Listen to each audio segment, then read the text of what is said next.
Hello and welcome to the HistoryNetwork.org podcast. If you would like to become a patron of the podcast, just pop along to patreon.com/the History Network, and thank you to all our patrons who make this podcast possible. The HistoryNetwork.org podcast, Season 31, Episode 1, The Battle of Marathon, Part 1. This episode was written by Murray Darm. Murray is an ancient and medieval military historian from New Zealand living in Australia. He has written more than 100 articles on various aspects of ancient and medieval military history, as well as other historical topics from all periods, ranging from the history of opera to the runic alphabet and recipients of the Victoria Cross. He is the author of Macedonian Phalangite versus Persian Warrior, Athenian Hoplite versus Spartan Hoplite, and Leuctra 371 BC, all from Osprey Publishing. He is a regular on the Ancient Warfare podcast. On September 10th, 490 BC, hoplites from the Greek city of Athens faced an invasion force sent from the enormous and powerful Persian Empire to the east on the field at Marathon, a bay 26.2 miles, or roughly 42 kilometres, northeast of Athens. The Athenians were outnumbered, but the result would not be what anyone expected. The Persian force, led by Datis and Artaphanes, were present at the behest of the ousted Athenian tyrant Hippias. He had been expelled in 510 BC and sought refuge with the Persians. Now he promised a compliant Athens under his renewed rule. Marathon was the demi Hippias was from.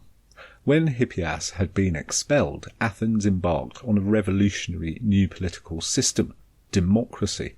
It was barely 20 years old in 490. The Persians also wanted to punish Athens for the part she had played in the Ionian Revolt, 499 to 493 BC, when the Ionian subjects of the Persian Empire, located on the western coast of Anatolia, and who spoke the same dialect of Greek as Athenians, revolted from Persian rule.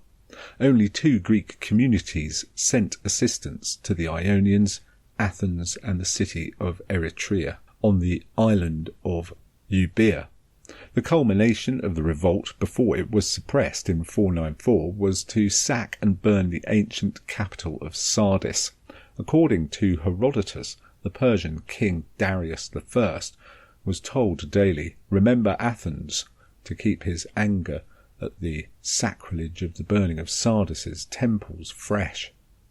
The expedition was intended to punish the Greek cities and enslave their populations. By the time the Persians landed at Marathon, Eretria had already been punished. The city was burnt, its temples destroyed, and all the male citizens put to death. The women and children were enslaved and transported to Susa, more than 2,500 kilometres away. A similar fate awaited the Athenians. The Battle of Marathon is vital, indeed integral, to the history of the world and Western culture for a whole raft of reasons. We recall the legends of the battle whenever the running of a marathon is mentioned, or a viewing marathon or putting in a marathon effort. The battle was the first time the Greek hoplites faced the troops of the mighty Persian Empire, and the repulsion of the Persian invasion of Greek soil changed the course of history. No one expected that the small force from Athens, with help from the city of Plataea, could defeat the might of Persia, who outnumbered them at Marathon at least 2-1, perhaps more. If Athens had lost that day, the young democracy would have been destroyed, the city burnt, its temples destroyed, its male population put to death, and its women and children enslaved. Hippias would probably have been left in charge of a ruin. Among the males put to death would have been the writers of tragedy Aeschylus and Sophocles, not to mention the parents and grandparents of the most famous Athenians of the later 5th century BC, Pericles, Socrates, Plato, the list goes on. Athens would have become a vassal state of the Persian Empire, and the rest of Greece would soon have followed. History, as we know it, would have been very different. The fact that Athens won at Marathon gave her and Greece at large a self-confidence she would never relinquish, the results of which still surround us today in art, politics, philosophy, architecture, culture and language. Marathon holds even more importance for the military historian.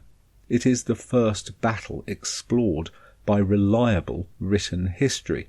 Herodotus, the father of history, wrote his account in the 440s, and it represents the first history written by a historian rather than an account by a poet or a ruler or their propaganda machine. Not that there aren't issues and complications surrounding Herodotus's work, but it marks a fundamental shift in how history was recorded. And one of the pillars of his account is the Battle of Marathon, which comes in Book 6, chapters 102 to 117. Herodotus's version of the battle presents us with several challenges, just as it has presented historians of every age, although the general outlines of the battle are clear. Herodotus remains the oldest and most trustworthy source of the battle. What is more, even with these challenges and complications, we are still talking about the Battle of Marathon today, 2,510 years later, and trying to understand exactly what happened more than 2,500 years ago. The fact that it still matters to people to try and sort out this is another testament to the importance of that September day on the Greek coast in 490 BC. In July 490 BC, a force of 600 triremes departed from the Persian province of Cilicia on the Anatolian coast of modern-day Turkey, with the intention of punishing the two Greek cities Eretria and Athens. Darius sent two trusted commanders, Datis, a Mede, and his nephew Artaphanes, to lead what was expected to be a straightforward punitive expedition. They were instructed to reduce Athens and Eretria to slavery. This Persian expedition made its way via various Greek islands with the intent of ravaging or capturing them. They captured Naxos and other islands and sailed on to Eretria. The Eretrians defended their city walls for 6 days before the city was betrayed. The Persians stripped their temples and burnt them in revenge. Next they moved on to the Athenian Deme, district or parish, of Marathon. Marathon was chosen as their landing place because it was the centre of support for Hippias's family, the Pisistratids. It had been Hippias's father, Pisistratus, who had established a successful tyranny in Athens from 546 to 527 BC. Herodotus gives us no number for the Persian force which landed at Marathon, or indeed for the Athenians and Plataeans who opposed them. This marks the first time that we become aware that Herodotus's priorities in recording the battle and ours in learning about it are at odds. Several later ancient writers provide wildly exaggerated Persian numbers intending to make the achievements of the Athenians and Plataeans who opposed them all the more remarkable. The numbers of 10,000 Athenians and 1,000 Plataeans come from Cornelius Nepos, a Roman writing more than 400 years later, who makes the victory at odds of 10 to 1. All this is unnecessary, since the victory and accomplishment of the Greeks was unprecedented. Modern estimates assume 30 to 40 men per Persian trireme, which provides a number between 18,000 and 24,000 men. The historian Justin talks of a Persian horde numbering 600,000 men, while a Simonides epigram gives their number as 90,000. There are many numbers in between. We also know from Herodotus's account that there were cavalry on the expedition. They were involved against Eretria, and he tells us that the plain at Marathon was the best place for cavalry to operate on. Herodotus also mentions horse transports in addition to the 600 triremes, and yet in his account of the battle itself, cavalry are entirely absent. This is inexplicable and has led to all sorts of dissatisfaction with Herodotus and speculation from historians, beginning in the ancient world and continuing today. Cavalry was an important part of Persian warfare, and so some say that cavalry was present at the battle but was not mentioned. Others say that the cavalry was away foraging. At the same time, the stoa poikili, or painted porch, built in the Athenian agora later in the 5th century, around 460 BC, featured a painting of the battle by the artist Pausanias. We have a description of the painting by the geographical writer Pausanias from the 2nd century AD, and his description does not mention cavalry. At the same time, however, a Roman copy of the stoa did include a Persian cavalryman, but he was not of high rank or important to the outcome of the battle. And elsewhere, Pausanias talks of the field of Marathon as being haunted. Every night you can hear horses neighing and men fighting. Pausanias also mentions that the painting had portraits of both Callimachus and Miltiades, the two most prominent Athenians in Herodotus's version. One possibility is that Herodotus does mention cavalry. He names the Saki in the Persian battle line, and the Saki were the Scythian people who were renowned for providing the Persian with cavalry. They were armed with bows and battle axes. Despite our modern concerns, however, Herodotus provides reliable general outlines for events of the battle. With only a little work, we can know what happened that day. What else Herodotus tells us is intriguing for all sorts of reasons. At Athens, as soon as they learnt of the Persian landing, all adult males hurried to meet it, marching the 26 miles to the site.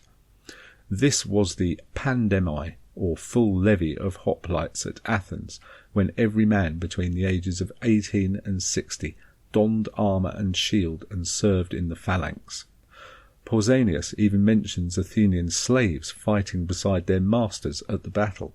The Athenians had already known the Persians were coming. A contingent of 4,000 Athenian settlers from Chalcis had gone to the aid of Eretria, but had been sent away to avoid being captured. These men may have returned to Athens, and it was also probable that the Athenians had seen the smoke rising from Eretria as it burned. This was a forewarning of the fate that awaited the Athenians should the Persians succeed. Athens may also have learned from Eretria that defending the walls of the city would prove futile and allow for betrayal of their city by pro-Persians within, and so they determined to march out and meet the foe in open battle. The Athenians had therefore gathered their full strength and sent out their allies for assistance. Only the small Boeotian city of Plataea had answered the call, sending 1,000 of its hoplites. The Athenians also sent the professional runner Phidippides to Sparta. He covered the 140 miles in 2 days. Sparta were acknowledged as the best fighters in Greece, and any defence should have had them involved. The Spartans, however, were holding a religious festival, the Carneia, and would not come to the aid of Athens until the full moon. As we have heard, the commanders on the Persian side were Datis and Artaphanes, assisted by the local knowledge of Hippias. On the Athenian side, things are slightly more complicated. The Athenians were commanded by a board of 10 generals, strategoi, with each probably in charge of 1,000 men drawn from each of the 10 tribes, phili, of Athens. An earlier institution was the appointment by lot of an overall general or polemarch. In Herodotus's account we have both institutions, a board of 10 generals, which included Miltiades, and an overall commander, the polemarch Callimachus. There may be some crossover or cross-contamination here, as some historians date the establishment of the Board of 10 Generals to after the battle. Others accuse Herodotus of anachronism in including the other institution of the polemarch. It is possible that the two institutions were mixed for a time. It is also possible that Callimachus was regarded as the most senior general. Certainly the role and prominence of both men in the battle is never questioned. Another of the possible issues with the battle is the amount of credit given to Miltiades. He is regarded as the architect of the battle. Herodotus does not name the other 9 generals. Only one other Athenian general is named, Stesilaus, who died in the battle. From Plutarch we get some additional names, especially Aristides and Themistocles. Callimachus was the senior commander, but he was to die at his moment of glory, taking hold of the Persian ships. When Herodotus was researching his account and talking to the veterans of Athens, probably in the 460s, it was Miltiades' son, Cimon, who was the most prominent and influential politician of the day. This may have influenced the amount of credit given to Cimon's father. Plutarch doesn't even mention Callimachus. Nonetheless, Miltiades was associated with victory early in its history, and no one stepped forward to contradict his prominent involvement. He was also a man who had seen Persian tactics before in the Chersonese, and he may have been the only Athenian commander with such experience. That his knowledge would therefore be relied on would be only natural. Herodotus emphasizes Athenian unity in opposing the Persians, and so the minutiae of who was in charge was not a primary concern. Once the Athenians marched out to the plain of Marathon, they encamped in the precinct sacred to Heracles. There they were joined by the men of Plataea, and then they waited. This delay has caused several issues for modern reconstructions of the battle, and it has provided the grounds for much speculation. Were the Athenians waiting for the Spartans to arrive? If that was the case, then why was the battle eventually joined before Spartans arrived? In the event, 2,000 Spartans did arrive after the battle, surveyed the site, turned around and went home. Modern reconstructions speculate that the reason battle was joined early was that the Persians may have been moving troops onto the ships to sail and take the undefended city of Athens. This speculation has the added advantage to modern ears that the cavalry may have been re-embarking, and so it explains 2 problems in one go: why there were no cavalry at the battle, and why there was a battle without the Spartans. But again, there is very little in the sources to warrant such speculation. There was ancient speculation. Cornelius Nepos says that it was the Persians who attacked. This absolutely contradicts all other accounts. Plutarch includes the time it took to build an abatis to protect the Greek flanks from cavalry attacks. Speculations like these also help these later writers explain why cavalry were not involved. Another possibility for the wait was that there may have been elements within Athens who welcomed the Persians and who would take their share of power if they cooperated with their new Persian overlords. One family, the Alcmaeonids, were accused of just that following the battle. Prior to the battle, such men may have been arguing to prevent the battle. Herodotus explains the wait as divided opinion among the Athenian commanders.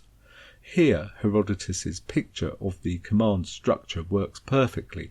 The 10 generals were divided equally, 5 to 5, on whether to fight or not. Callimachus, as polemarch, broke the deadlock. Herodotus gives Miltiades a speech to persuade Callimachus around to his point of view. Even after the decision was taken to fight, there was still more delay. Herodotus explains this by saying that Miltiades waited for his day of command. The 10 generals held the senior command by daily rotation. When that day came, we, the modern historian, finally get some satisfying detail. Just like the wait for the ancient battle, however, you will need to wait for part 2 to find out what that detail was.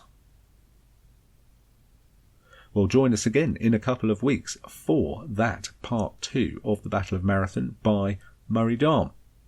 Thanks for listening. If you want to become a patron, then do go along to patreon.com/The History Network to find out more about that. And once again, thanks to all our patrons who make this podcast possible. You've been listening to the HistoryNetwork.org podcast, written by Murray Darm, read by Nick Barker.